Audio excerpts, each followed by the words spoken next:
Good evening, Mr. Conejo, sir. How are you doing?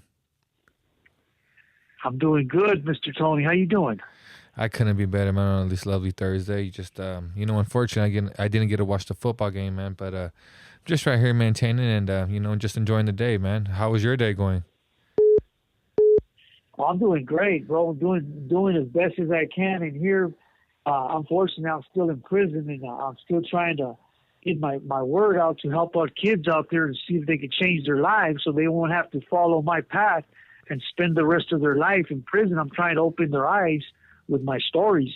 If I can help them change, if I can help just one or two kids change from hearing my stories, to change from turning into a evil person, a miserable person doing time for the rest of their life because they make just one mistake, then I got my message across. I did. I feel good. And that's always been the message, ladies and gentlemen, man. Do not get caught up in the mix. You might be deep in the mix right now and involved in the lifestyle, but it's never too late to change. But with that being said, Mr. Conejo, sir, I'm not going to Exactly. take up too much of your time, and I'm gonna go ahead and let you do your thing, man, and go ahead and entertain us, man. And thank you for your presence, by the way. Okay. Thank you. Well, this is Conejo, like Tony was telling you, and I'm coming at you. I'm gonna tell you a story of. I'm gonna take you back to 1997 in Leavenworth, Kansas, and this is a story of me, Gato, and Sana from Orange County, Richard Martinez and Sana from Orange County, and before I start the story, I want all you people to know when I talk. This call and your telephone number will be monitored and recorded. I just tend to say the names like Sana and Gato, like I know a lot of you people don't know who they are, but I take it for granted, thinking that you people automatically are supposed to know who they are. But Sana and Gato are Mexican Mafia members that I had the privilege to get to know very good, and and they're very powerful because they're original Mexican Mafia members that are part of the Mexican Mafia when it first was created. And I've been thinking about it. Sometimes I say my story and I just say, I'm gonna tell you a story about Gato. I'm gonna tell you a story about Sano. I'm gonna tell you a story about Termite and like if you guys automatically supposed to know the viewers. Well, most of the guys I talk about is Mexican Mafia members. And I'm gonna tell you a story about 1997 in Leavenworth, Kansas. Well, in Leavenworth, Kansas, you gotta remember there's all kinds of sorts of people in there. There's people like terrorism people. There's people in there that are contract murders, Italian mob, Russian mob, anything you can think of that's organized crime is inside federal custody, especially Leavenworth Penitentiary. And I'm not talking about Leavenworth Penitentiary, the military penitentiary. The military penitentiary is across the street from there, and the federal penitentiary for the civilians like me, like organized crime and all that, is right across from. It's a whole different prison. So don't get it mixed up when I tell you stories. Well, I'm gonna tell you a story about Sana and Gato because one day we're in the chow hall and they're talking and they tell me, hey, Cornell, because come over here, you and Beto, and Beto from Bowling. This is before we got made. Beto from Bowling was Sana's right hand man, and I was Gato's right hand man. Richard Martin, I was his right hand man, and what I mean his right hand man, I mean like anything that they needed to be done, or we're the ones who did it. You know what I mean? So that day they call us and they say, hey, come here, and they say, see that lot over here? And they point at this weird looking dude, big old white dude with white hair, and he used to carry a pocket around his neck of nothing but pins. And he says, look, we want you to keep an eye on him and watch him. And I tell him, for what? And he's like, don't worry about it. We'll tell you later. Let's keep an eye on watching because I think we're going to have to take him out. We're going to have to hit him. And then that's all they tell us. So we're going around following this guy, and me following and doing my homework on him. Well, this guy was James Lewis. He was the Tylenol murder. You know what I mean? The guy that did the cyanide Tylenol murders in 1981. The one that put cyanide inside the capsules, the Tylenol capsules of the Johnson and Johnson company in like September of September 2082, somewhere around. I think it's somewhere around there. Well, on my dates are probably wrong. Anyways, he killed over like 6, 7. I think I'll just roughly estimate like maybe 7 to 20 people, because this guy, what he did is he got upset with the government because him and his wife they moved from Chicago, and I mean they moved from Kansas City to Chicago, and this is, and I'm telling the story because once I got to follow him around and I got to actually get to talk to him, and he was kind of actually smart. And well, long story short, is this guy killed this little girl, and by one day this little girl, her name was Mary Kilman, and she had a toothache, and she told her mom, "Hey, my tooth is hurting in my throat." So they went and bought some Tylenols, extra strength Tylenols. They were sold them over the counter. Well, she gave her daughter some pills, and like a couple minutes later, she's dead. You know what I mean? So the Kilman family, they're rich, and they shot word they wanted to kill this dude, James Lewis, because he killed their daughter. Well, I guess the husband investigating and doing, he got to understand that the prison system and federal custody, the ones who actually do killings in there is the Mexican Mafia from California. So he got word in there, and that's how Gato and Sana came into play. The contract came to them, and that's why they put us to keep an eye on him and watch him where he's going, because that's why he said we might have to take him out. Well, I got to know this guy by talking to him, and at the same time I'm filling him out. I used to talk to him every day, and he would tell me he said, "Hey, I know why you're getting close to me." And this guy was kind of like dirty. He used to be an artist. He draw. He did a lot of the murals in all the federal penitentiaries he was at. I'm talking about a professional artist, highly intelligent, but he was dirty.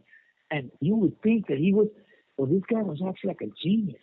Well, he told me his story as we're going on, but at the same time, he would always tell me, "Hey, I know what you're doing. You're trying to get close to me to find out about me, because you're probably trying to sell my story, or you might be trying to hurt me." Like, "Oh man, you're crazy." And I'm crazy, man. I'm just trying to get to know you. And I said, there's not, he told me like this, "There's not hardly no people in here that want to get to know me. And plus, I'm antisocial." And he would try and push me away, but in my way, I would gain his trust so he can open up to me, because that was my whole objective. Well, that's when he told me that he moved from Kansas City to Chicago, and him and his wife picked up the name. Her name was Nancy. They picked up the name Robert and Nancy Richardson. And what they did is they wanted to start over, and they did. They started working, and the first time they got their check, well, they took all their money, because I guess the name that they used, then people owed restitution money from something they did. I don't know what they did, and he got upset. And they worked hard for it, so he wanted that money. And the government didn't want to give it to him, so guess what he does? Because he's actually a chemist. He's a chemist by heart, but I guess they took his license or something he did. And he had cyanide. Well, he put those in the capsules in a Johnson & Johnson plant.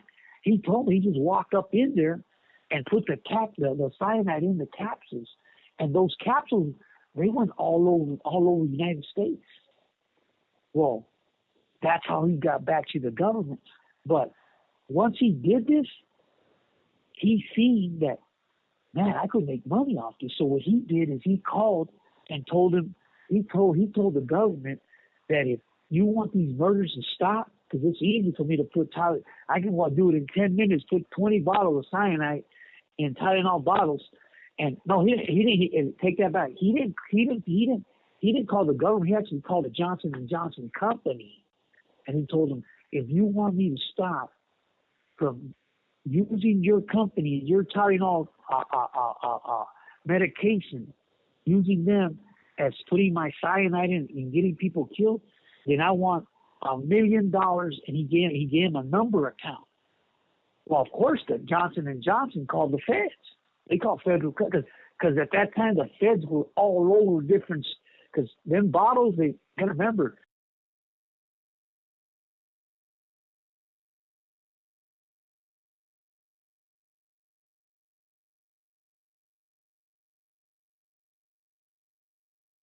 They put a stop to all those extra strength Tylenols.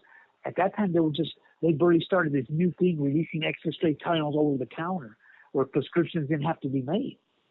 Well, once I'm getting to know this dude, he tells me, he says, "Hey, look, now we're in a name basis." I told him, "What's your name?" "My name's Frank." You know what I told him?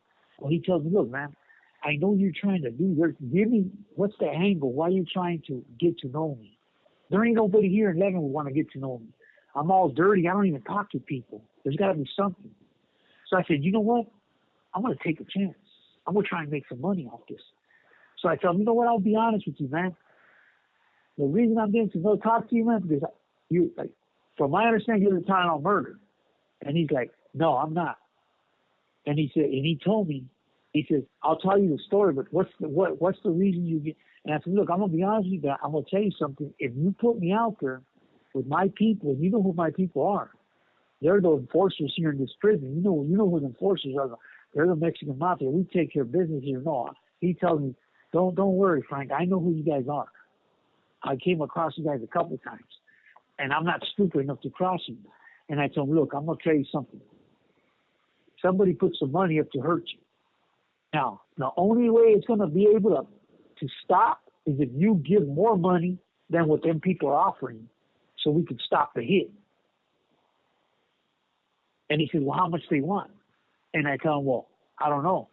I'll talk to you later on if you want to know about them." Because I didn't know at that time. I have to go talk to Sana and Gato and tell them, "Hey, what's the contract on this?" Because you got to remember, the feds, they just don't stab people or hurt people. They pay contracts. It's not like state prison where you go stab an inmate and they stab him over gang things or over crossing his name or disrespecting. In the feds, when people get stabbed or killed, it's because people pay contracts in the street. You have 60 seconds remaining. And the people that do it is the hammer from Califas. Tony, I'm gonna call you back. Tony. Yeah, so like I was telling you, so once I opened up and I told fucking, I opened up and I told fucking Lewis, James, I call him Lewis, his name James Lewis. Well, I told him, and I told him, "I got to get back to you." And he told me, "I know you got to go to them older guys that you guys always sit with the table, because I know they're the shot callers for the Mexican Mafia." And I said, "Look, you tell them that I don't want nothing to happen to me. And I know that either somebody or the people that I hurt that got killed is paying money to hurt me, and I'm willing to talk to give a higher price." So I said, "How much are you willing to pay?" And he says, "Well, it depends. Whatever it is, I'm willing to double it." So I said, "All right." So right here, my head started spinning at that time. I'm thinking, man, I can make a good chunk of money right here. And I'm not going to tell Sana and Gato. Beto's right there with me. I told Beto, "You're my backup." I'm the one who always did the talking. So Beto comes in and he goes, "Yeah, we're going back to go talk with the yard." Now they're in the yard. Gato and all the brothers out there, Willie Bobo, Black Bob, Chavetas, all them older from the mob. They're having a little get together. I tell me, "Gato, come here." And he goes, "Hold on, we're having a meeting." And when they're having a meeting, they don't let nobody get near, like Sureños or nothing. I think I remember I'm a Sureño. So I'm waiting, and he making me wait. Like, "What's important?" So he comes, he goes, "Yeah, what's up?" And I tell him, "Look, remember the fool we had to talk about, the one that the tunnel murder?" He said, "Yeah." And he goes, "Yeah, you know what, that's going to go." And I said, "Well, how much are they paying to take this fool out?" "Well, do we have to kill him?" Or he's, "No, we just got to stab him real bad. They're paying $10,000. And I'm like, "Well, this fool says he's willing to pay you $15,000 if we put a stop to it." And he said, "What?" And I'm like, "Yeah." So I'm like, "You serious?" I said, "Yeah." So Beth was like already looking at me because he said double. So I'm like, so Beth was already, his mind's already spinning. So he's like, "All right, if you can lock it in for $15,000, then we ain't gonna do nothing to him. But you better lock it in." And I'm like, "Well, I'm not." Hold on. I tell him, "I'm not guaranteeing you that. But what I am guaranteeing, if he doesn't pay us, then I'm willing to take care of myself." And he's like, well, you and Beto are the ones who's going to take care of it. And I said, I know that, but I'm just giving you my word as a man. He's like, all right, go handle it. So we take off. So as soon as we're walking back, Beto's like, hey, fool, look, that 5,000 was split between us. And I'm like, and he's like, man, I want to get an ounce of a China White. I'm like, kick back, fool, hold down. So we go talk to him, and I tell him, hey, Louis, come here. So I talked to him. I said, what happened? And I tell him, look, man, this is the deal. They want 20,000, and we can squash this. And he goes, look, what's the guarantee that nothing's going to happen to me? I said, as long as you're around any Mexican Mafia member, and at that time you got to understand, everybody in the prison thinks that all of us from California in the yard are Mexican Mafia. Because when you're like that in an environment like that, it's only like there was only like 60 of us in that yard. And that's the way the original Inmate wanted everybody to think. But in between us, we knew who were the members of the Mexican Mafia. And they didn't want us telling nobody, like to tell other people from other organizations, like, hey, that's an MM member. He's not. He is. It was straight across because that's the way we put fear in people. That's what we put fear in other organizations. And it's a trip because other organizations in the street, they're the ones to fear because they got guns and weapons. But when you got to go and stab somebody with your hands, a lot of them dudes don't got the heart to do that. And we do. We were raised like that in the prison system and the state system. So when I tell this dude, I tell him, as long as there's any dudes from Mexican Mafia around you from California, we're going to protect you. And you're going to fall under our protection. But I got to guarantee you're going to pay that $20,000. And he's like, okay, I can guarantee I'm going to pay that $20,000, but you guys got to go to Michigan to pick it up. And I'm like, that's no problem. And I said, we can pick it up anywhere. And he's like, because that's where I'm from. I'm originally from Michigan. And he goes, and I said, okay. Well, within like 5 days, we already had the 20,000. But you got to understand, 15 was Gato. Once they picked it, because Gato was the one who had the money picked up. Once he picked it up, I told Gato, this call and your telephone number will be monitored and recorded. Before they picked it up, I told Gato, there's 15,000. And I told him there's another 5,000 for me because I wanted to come clean because I know sooner or later this is going to come out and this could fall back on me, and I could lose all my, I could lose my life. So I said, nah, I'm going to come clean. So Beto's over said, no. I said, nah. I said, don't worry about it. We're going to get 5 off the gate. So I tell Gato and Sana, I said, look, hey, he told me to handle it. I did. I got you 15,000, but I got 5,000 for me. I charged him 20. And he goes, that's right, that's good. He used to call me, this is his name, he used to call me, mi pinche conejito. That's right, boy, that's the way I raised you. Because he actually raised me. He was in Old Folsom when I was 18 years old. I learned a lot of things from him. He goes, that's right, you capitalize on everything. You know what I mean? And I'm like, yeah, but he goes, but remember, don't ever cross me. That's good you told me the truth. I knew that there was an angle in between everything you did because it was too clean. And I'm like, and later on I was going to ask Beto, and I know he was going to tell me the truth. And I told him, no, I didn't do it because I thought he was going to tell. I told him because I wanted to secure your money first, plus I wanted to sense the little money I was going to make in this angle. Well, you're the one who brought this to my lap, or else I would have never made nothing. So I'm just letting you know that when you pick up the money, wherever you send the pig, it's going to be 15,000. It's going to be altogether 20,000. Don't worry, you're going to get 5. And at that time, he says, what do you want? You want to get some white or some negra? And in those prisons, they got a lot of China white. And, at that time, I was strung out shooting a lot of dope. And I told him, no, I want to get some white. He goes, go get it and get it in my name. So I did. We went to the Colombians and got an ounce of China white. And me and Beto split it up in between us. But he said, that's deducting from the 5,000 you're getting. You know what I mean? And I'm like, yeah, no problem. So once this is going on, that's how I got to know this dude, Lewis. Well, later on, he told me the truth. He actually told me he's not the original. He's not the original Tylenol murderer.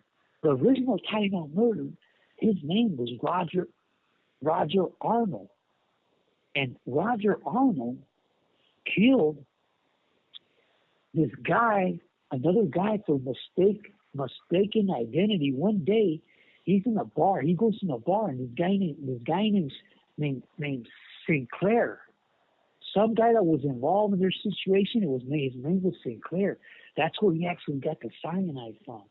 Him and Lewis. Well, this dude,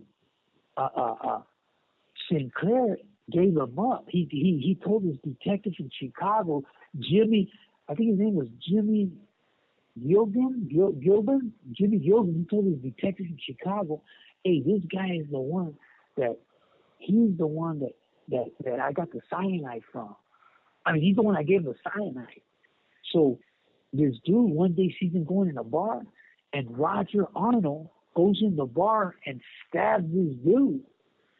I mean, he shot this dude and kills him. You know what I mean? He kills him, but it wasn't Sinclair. It was a mistaken identity. So he ends up getting like 15 years for this killing he did because he thought that this dude, Sinclair, gave him up, Roger Arnold.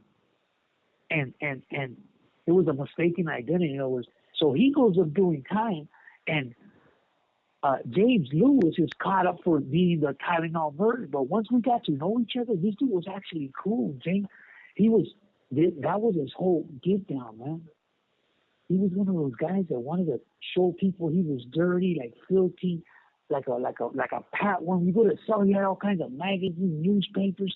He was highly intelligent, but he knew that he was using that as an angle to keep people away from him because he was scared that people were going to find out what he was involved in because he was involved with the Tylenol murder, and they were going to probably try and pay and kill him. Because you got to remember, he killed I think over 25 people. I'm not for sure, but a lot of people got killed. And a lot of those people got killed. Well, it was like their kids and everything. A lot of those people had money, so they sooner or later he knew somebody was going to get at him.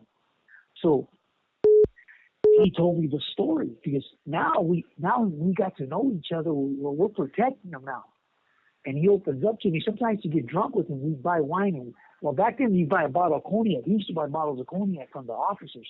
Over the bottle of cognac, they go for like $1,000. He would pay it. He had money.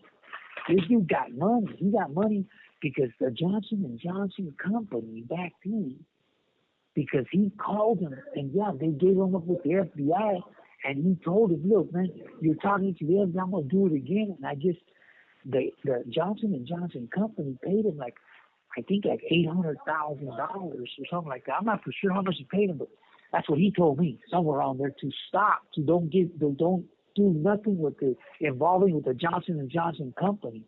And that's where he stashed that money.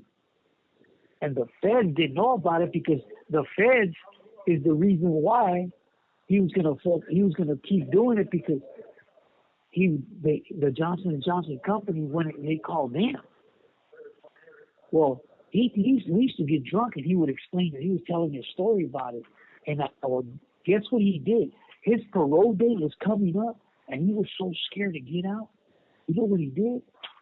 This dumb dude wrote a letter to President Reagan threatening his life because he knew if he threatened his life, he would get more time, and he didn't want to get out. In other words, he didn't want to get out because he was in fear that they were going to kill him.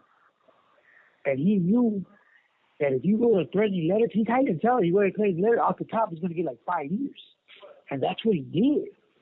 He wrote a threatening letter to at that time Reagan was in office when his parole because back then you had to go to parole board.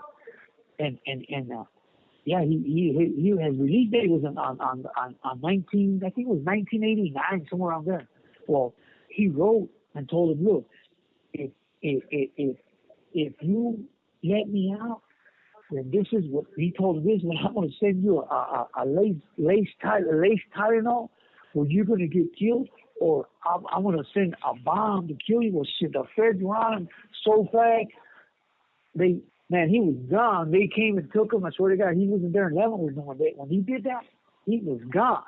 Because they taking it like, when you do something like that, they'll take the black ops and they debrief you and all kind of shit. Well, anyways, back to the story. I don't know why he did that. Maybe he thought he was in threat because we were around him, or he wanted to get out of there, and he knew this is the only way they would move him. And because when this happened, we actually told the officer, "Hey, what happened with him? Why did they take Lewis?" And he's like, "Man, this dumb SOS wrote a letter to the president saying he was going to kill him when they let him out and all kinds of stuff." So the feds came and took him. And this is a story. The reason I'm telling you the story is because these are things that happen in custody. Because you got to remember, if you come in for a crime, a high-profile case in there, any of you kids listening to me, then the mob is going to come in. The Mexican mob is going to come in. They're going to find a way to manipulate their way into your little world with your family and everything, and they're going to